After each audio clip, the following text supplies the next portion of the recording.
Selamat petang saudara dan selamat berjumpa dalam Liputan 6 Petang. Sejumlah berita yang aktual, tajam dan tentu terpercaya akan hadir ke ruangan Anda.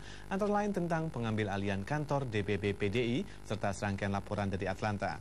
Liputan pertama tentang PDI. Ratusan massa PDI dari kubu Suryadi tadi pagi akhirnya menyerbu kantor Dewan Pimpinan Pusat PDI yang selama ini dikuasai kubu Megawati. Penyerbuan massa PDI dari kubu Suryadi ini mulai bergerak sekitar pukul 6:35 waktu Indonesia Barat. Serangan mendadak ini untuk beberapa saat sempat mendapat perlawanan sengit dari kubu Megawati yang masih tetap bertahan di dalam kantor DPP PDI. Di tengah hujan batu dari kedua kubu, sekitar 15 menit kemudian pihak kepolisian tiba di arena perkelahian lengkap dengan berbagai peralatannya.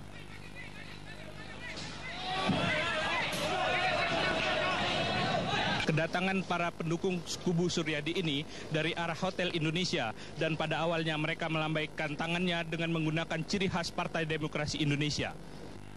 Aksi penyerbuan di kantor DPP yang berlangsung lebih dari 1 jam ini juga diikuti dengan tindakan pembakaran.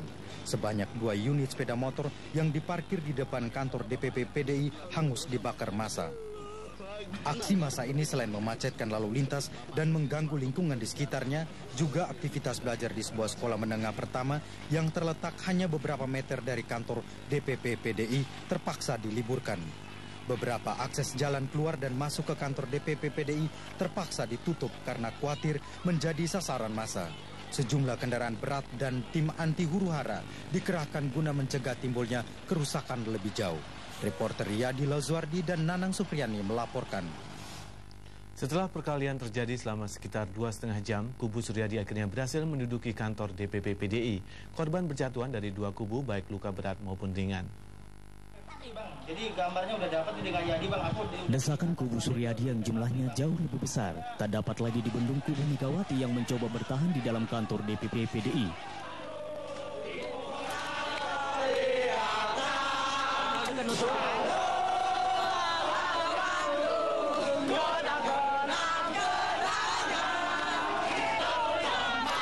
Setelah kantor dikuasai, jumlah pendukung Suryadi semakin berlipat ganda yang datang dari berbagai arah.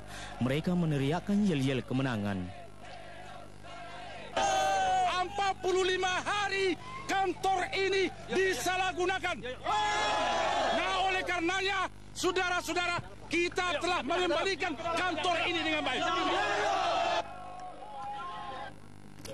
Sementara itu, beberapa korban yang luka baik ringan maupun berat langsung diangkut ke berbagai rumah sakit oleh aparat keamanan baik dari kubu Mega maupun Suryadi.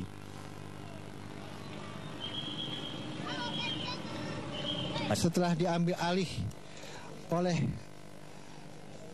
Suryadi, oleh PDI kelompok Suryadi tadi yang diserahkan oleh Sekjen kepada saya dalam rangka pengamanan. Dan memang ya pihak kepolisian jelas akan mengamankan kantor PDI di Pol 58 ini karena di situ merupakan tempat kejadian terjadinya perkelahian. Sedangkan massa yang selamat dan berbagai jenis senjata tajam yang ditemukan di dalam kantor DPP PDI diangkut sebagai barang bukti ke Polda Metro Jaya. Barang bukti ini ditemukan di berbagai sudut ruangan oleh kubu Megawati untuk mengantisipasi serangan dari kubu Suryadi, tetapi belum diketahui siapa pemilik barang bukti ini. Pemirsa, gedung DPP PDI Jalan Diponegoro 58 mulai saat ini dinyatakan sebagai daerah terlarang, di mana kantor ini telah berhasil direbut oleh kelompok DPP PDI Suryadi. Dengan penyegelan ini, kemungkinan besar kedua kubu untuk beberapa saat tidak diperkenankan berkantor di Jalan Diponegoro nomor 58 Jakarta. Toto Suryanto dan Kurnia melaporkan. Kubu Megawati masih tetap melakukan aksi perlawanan secara terbuka, termasuk menganjurkan pos polisi Megaria yang hanya beberapa meter dari kantor DPP PDI. 9 gedung DPP PDI diduduki oleh kelompok Suryadi. Saat ini kelompok pemuda pendukung Megawati kembali mengadakan aksi unjuk rasa di depan Jalan Proklamasi, di depan gedung Metropol Jakarta Pusat. Massa yang datang dari berbagai penjuru di sekitar kawasan Menteng dan Salemba itu memaksa masuk ke kawasan sekitar kantor DPP dengan menerobos barikade aparat. Kemudian mereka mengadakan mimbar bebas dan mengultimatum aparat untuk mundur.